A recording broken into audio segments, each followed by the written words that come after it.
Ang programang ito ay rated SPG. Striktong patnubay at gabay ng magulang ang kailangan. Maaaring may masiselang tema, lengguwahe, karahasan, sexual, horror o droga na hindi angkop. Once magising si Lolo Pepe, I'm sure itutuloy niya na yung plano niya na pag-disinherit sa'yo. And then, ikaw na yung sagot dito. Narito na nga ating pakaabangan ngayong Miyerkules sa Abot Kamay na Pangarap. Matagumpay nga na nagampanan ni Annalyn itong challenges na binigay ni Carlos dito kay Mang Pokwang. At dahil dito, mas nakatulong ng husto itong si Annalyn dahil may isang pasyente na ayaw nga magpapatingin ng doktor. At ang gusto ay albularyo. Kaya agad na nakaisip ng paraan itong si Annalyn na magpanggap itong si Mang Pokwang na magiging albularyo. At dahil dito, gustuhin na nga ng pasyente na ito na magpapatingin ng doktor at naabutan nga sila dito ni Doc Carlos Benitez na tila sa palagay ni Carlos na ginagawang kalukuhan daw ni Annalyn itong ospital ng Eastridge.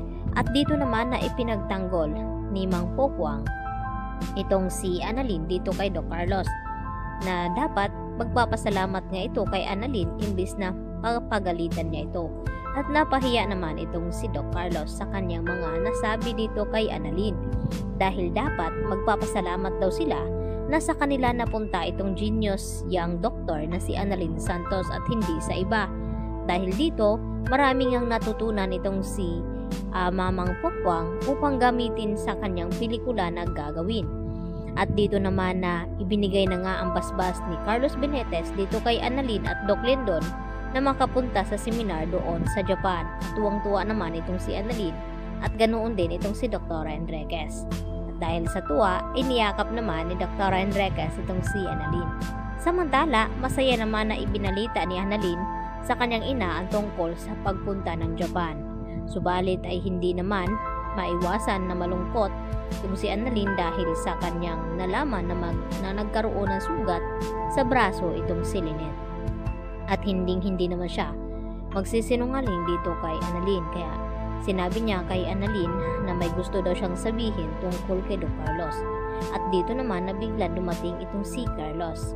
At dito rin na sinabi niya kay Annalyn na siguro dapat na isama daw ni Annalyn ang kanyang ina sa Japan nang sa ganun ay makalimutan itong trauma.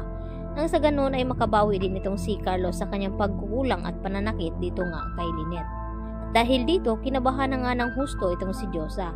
At dito sinabi ni Diyosa kay Aling Susan na dapat i-report na daw nila ito sa pulis ang pananakit at abuso na ginagawa ni Carlos dito kay Lynette dahil sa sugat na nakita nga dito ni Diyosa at hindi ito naniniwala na disgrasya lamang ang nangyari na iyon.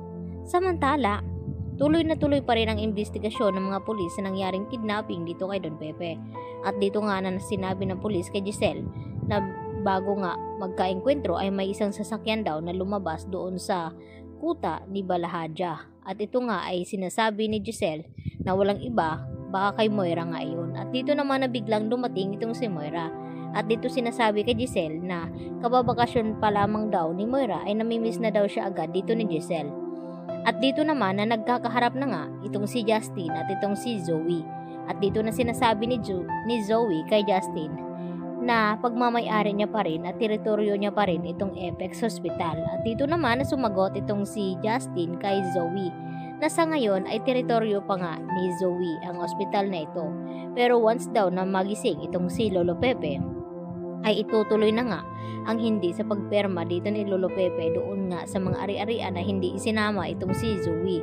At kapag nagkataon, siya naman ang magiging sampid dito sa Apex dahil wala nga siyang mamanahin lalo pat hindi dugo ng mga tanyag ang nananalaytay dito kay Zoe dahil anak nga siya dito ni Carlos Benitez.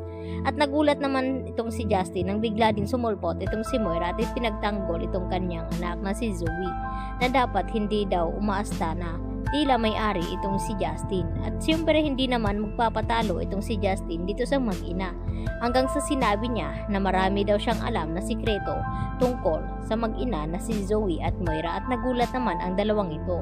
Baka may alam itong si Justin na itong si Zoe ay hindi talaga tunay na anak dito ni RJ. Kaya yan naman ang ating pakatutukan at pakaabangan bukas mga kapuso dahil tumitindi na nga ang mga revelasyon na ating aabangan dito sa Abot Kamay na Pangarap. Yan lang po at marami pong salamat.